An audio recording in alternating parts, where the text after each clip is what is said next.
The following content is provided under a Creative Commons license. Your support will help MIT OpenCourseware continue to offer high-quality educational resources for free. To make a donation or view additional materials from hundreds of MIT courses, visit MIT OpenCourseware at ocw.mit.edu. So, I'm Arvind and this is Micah, and we work together on a framework for flexible stream processing on the cell. So we were also oriented towards an application, which is in this case is software radio, and we use this application as a case study. Oh, where's the mic? Okay. I'll try and speak as loud as I can. So our project was about a flexible stream processing framework for the cell, and we used the software radio as a case study essentially of an application we could build using this framework. The motivation for our project is essentially what we've been discussing in class. It's been reiterated. The cell isn't easy to program. There's no shared memory. There's just message passing, which is quite messy.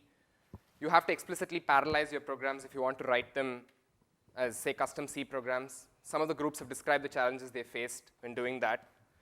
Extracting parallelism can be tricky. For example, if you want to do pipelining, then on the SPEs, you have to predict what addresses you're going to require and set up the DMA so that those addresses are fetched in advance.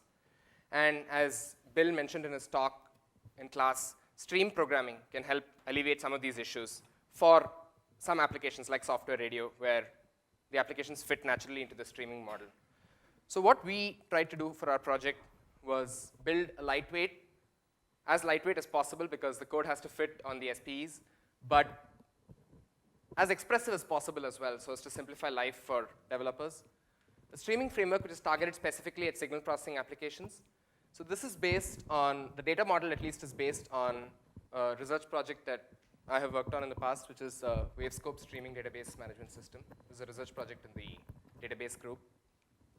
The data model is essentially an extension of the streaming model to handle larger blocks of data so as to process them better. For example, several signal processing operators like the fast Fourier transform need to do multiple passes over their data, and therefore trying to treat streams on a sample-by-sample basis leads to high cost, scheduling overhead, as well as inefficiency. So that's what the data model does, and we tried to port this data model over to the cell processor and see how well we could exploit the features of the cell processor. In particular, the high on-chip bandwidth between the SPEs to do streaming. So our case study was, as we mentioned, a simple software radio application. It's really simple. It uses incoherent demodulation as well as just simple amplitude shift key modulation. As I said, the main goals of our framework were to simplify life and automate as much parallelism as possible, try and extract pipeline parallelism, data parallelism, some of the kinds of parallelism Bill mentioned. The kind of parallelism we were able to finally implement, so far it's only pipeline parallelism, but as future work, we'd be interested in the other kinds of parallelism as well. More about it as I go on. So in the framework we at least implemented, the programming model is quite simple. The basic execution unit is what we call an operator. It's analogous to what in StreamIt would be called a work function, or what in GNU Radio, which is a framework for building software radios, would be called a block. So these operators can be any arbitrary C++ classes with state, and they implement an iterate method which the developer has to overload in order to process a block of data. The Wavescope data model also provides a library for managing memory and parsing blocks of signal data between these operators. Applications in this model are built by chaining operators together. So this is a snippet of some of the code we wrote for the software radio, roughly. So you create a box, let's say a FIR filter, which processes elements of type float, and then it takes in some arguments to initialize the filter's parameters and so on. You want to create a white noise generator and hook up the filter to the white noise generator. We use this to simulate a simple channel, wireless channel. So I'll just describe the components of our framework. We have a lightweight scheduler on both the PPE as well as the SPEs. Right now it uses a static operator mapping, in the sense that you have to specify a static configuration file where you say this operator name will run on this SPU number, but we've not completely implemented dynamically reconfiguring it at runtime, and we haven't yet seen the need for doing that, so it wouldn't be too hard to add if needed. But right now you can easily shuffle around the operator mapping by tweaking the configuration file. Signal blocks, as I said, were adapted from Wavescope. They use reference counting and avoid in-memory copies, which can be quite expensive, especially on the cell. They also provide a convenient API to manipulate signals, so you don't have to do much of the memory management yourself or debug any of the hard problems to do with memory management. We also ported this library to ensure that data is aligned for you automatically and transported via queues. So one of the major things we had to implement was a queuing library and a remote heap management, what amounted essentially to a remote heap management library. So in some sense, we faced a choice here. We could either have the PPE control and allocate memory statically and make all the decisions about what memory is allocated where, or we could have the SPEs manage it themselves. We decided to go for the latter, partly because it was more dynamic and also because we weren't sure what the implications of all the control flow passing through the PPE were for this. So we chose the second approach, which is autonomous memory management.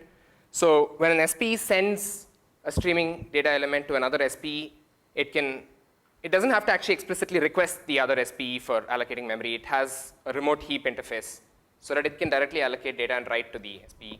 This is currently of fixed size, but it could be improved by using this heap to share a bunch of queues. Right now, we have one remote heap for each queue between operators on different SPEs. So our system automatically handles pipelining and streaming data from SPE to SPE using the DMA API. So Micah will take over from here and describe the software radio implementation briefly.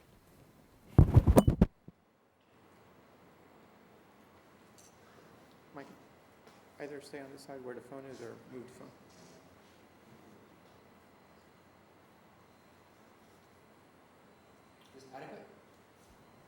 Okay, so our software radio implementation is relatively simple. We weren't pushing on that too hard, especially because it took the vast majority of our time just to get the framework to work. Saving the programmer trouble meant that we inherited a lot of trouble ourselves. So it breaks down into about 25 boxes, which we in our config file we just manually map to the SPEs. About 3,000 lines of code, most of which is framework. So I guess if we're more to put together, we'd have a nice diagram to show you. There's enough time. I'll try to draw a quick diagram on the chalkboard. So we're simulating both sender, receiver, and a channel. So the computation in question looks something like you have a bit stream. You need to take these and convert them into some. Can you read anything? Yeah. All right. All right. I'll do it.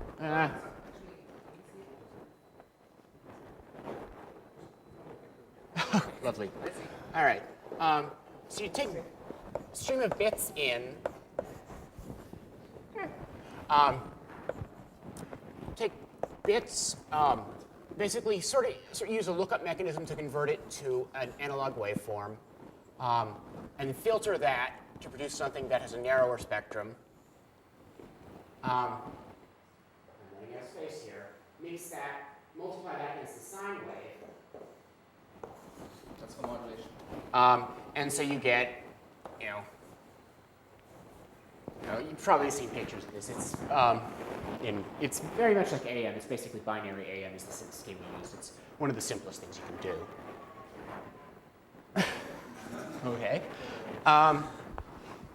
Then this is sent to a simulated channel, which is a random Fur filter, finite impulse response. So what that means is basically it's taking the copies of the input at different time offsets with random coefficients and just summing them up. It's a huge multiply-add computation. Kind of gigantic multipath. So 80, this is 80 taps.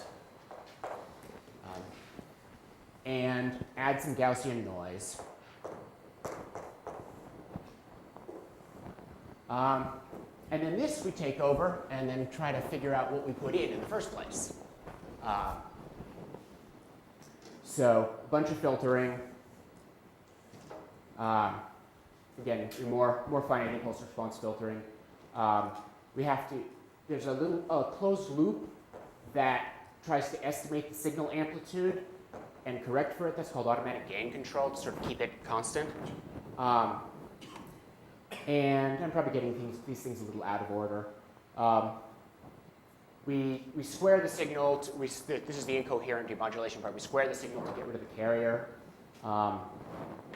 Automatic gain control filtering. There's another loop. This is called a phase lock loop. The idea is try to match a sine wave to some input signal. So I don't know how to explain it very well. It's basically a lock-in type of detector. The idea is to lock into the phase of some periodic thing.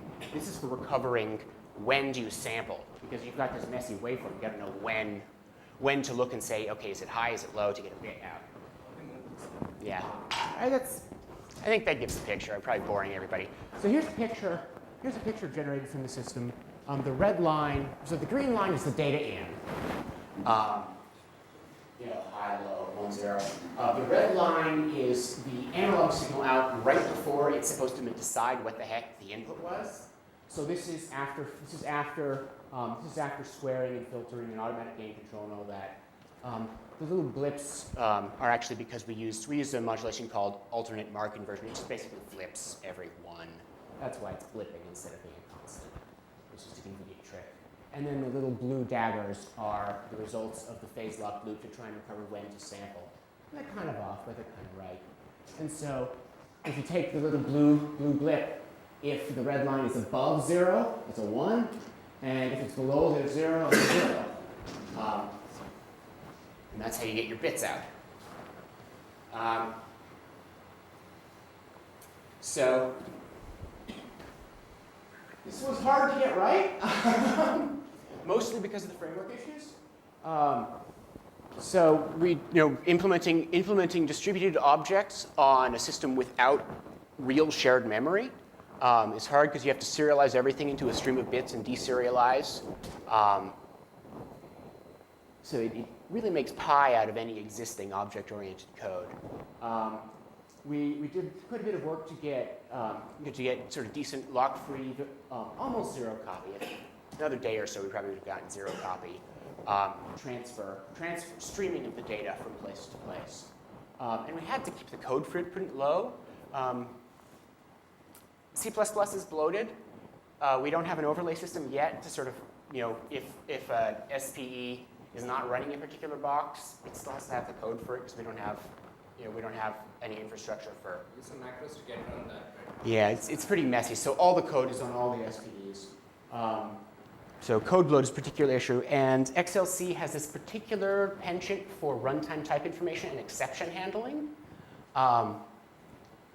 Incredible amount of voodoo is necessary to get them and that 70K of useless bloat out of there. But we pretty much have it works, but not always.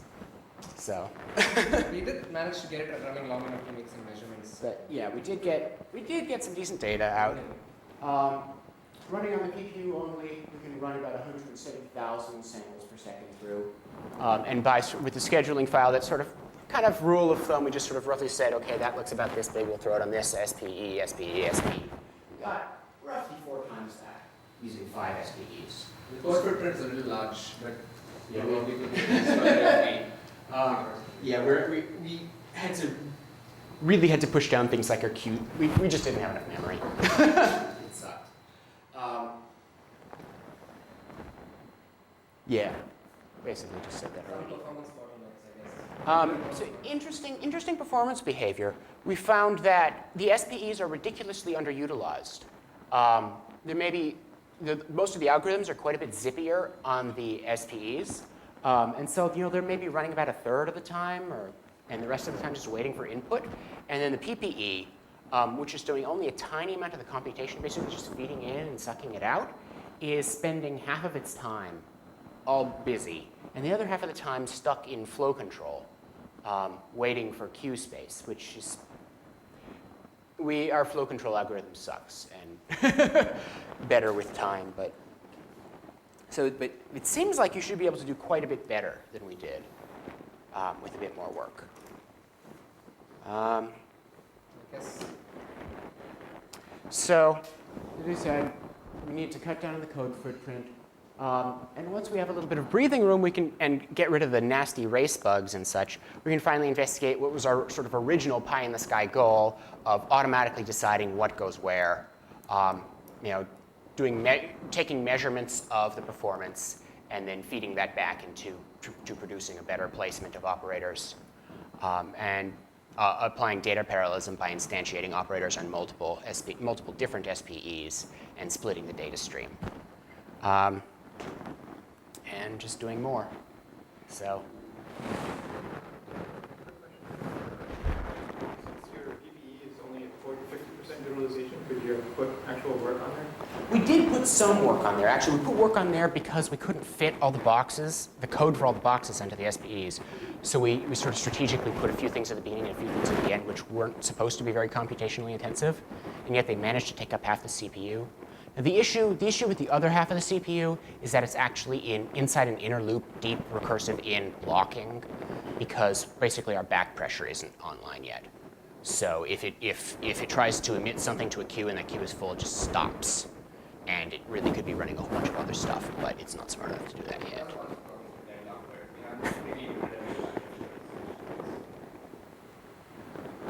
Everything being, unlike sort of a model like Streamit, everything here is sort of asynchronous and code-driven, or sort of the SPUs, they can decide on the fly how much to emit. The programmer doesn't have to declare anything, but it means everything is asynchronous. And so you can race the wishes galore. But in this application, do you find any dynamic rates? In this application, there's not much. It's a very simple application. If we actually went to packetization, error correction, compression, things like that, probably see a lot more of that. But yeah, this is definitely underutilized in sort of the asynchronous capabilities of the system. In the case of radio, wouldn't it be okay to drop maybe a frame or two of audio data just because you're spending so much time waiting? It'd be better just relieve the pressure on the queues by just dropping some frames that aren't necessary. It might well be. Interpolating it in the end, try to fix it up. It might well be. We decided not to do that as a part of the framework because that's sort of a policy decision, and we didn't want to make that for all possible applications. But if we could figure out a good way to expose that, that definitely would be an option. Just drop a few packets, drop a few samples. Yeah. So what about buffer sizes? You declare the buffer size as well?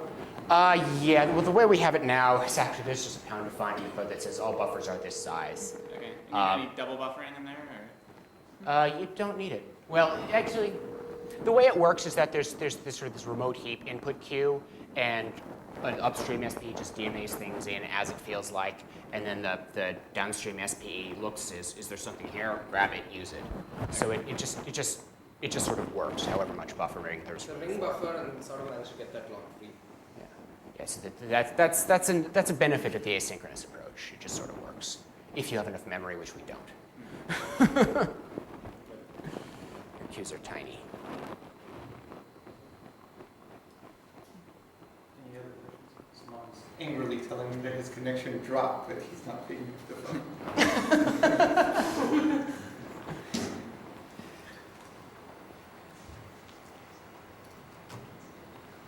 Yeah, I see the note. How do you do that? Just allow the speaker. Yeah, hold on, just. Any other questions for us? Did you want to do the demo? Oh, nah. What did you do to get race conditions? How did we manage to get ourselves race conditions? Well, it's a mix of the fact that all the SPUs can essentially operate as independent threads and are sort of asynchronously DMAing things to each other, and some somewhat poor, sort of legacy-driven architectural decisions on the way the PPU code works. Because we ported a lot of code from the Wavescope platform. Which wasn't really well done. Yeah, and that was intended to be multi-threaded with p-threads, which in our original naive, before we actually started the class impression, we thought we were just going to port the whole thing and use p-threads on the cell, which of course is not possible. So there were still some threaded components in there, and we introduced a lot of bugs trying to port the thing. See if I can see. The other subtle, surprising thing was the fact that we had to replace array constructors in order to eliminate RTTI. And this is just a big We had detail. to get rid of new, we had to get rid of delete, we had to get rid of array constructors, we had to get rid of Pure virtual pure destructors. virtual functions and virtual destructors. It was a mess. But I guess there's one more pithy thing I can say about race conditions is it's incredible how many subtle race conditions and bugs we found in the queuing, the remote keeping queuing library. Because there's it's a log-free asynchronous data structure. There are two threads, two SPUs reading and writing from it at the same time. And there's all sorts of little subtleties where if you get it a little bit wrong, you end up with one of the key pointers overrunning the other guy, and you have basically dangling pointers and things like that. At least 3 or 4 times we spent a few hours until we discovered that was the cause of mysterious behavior.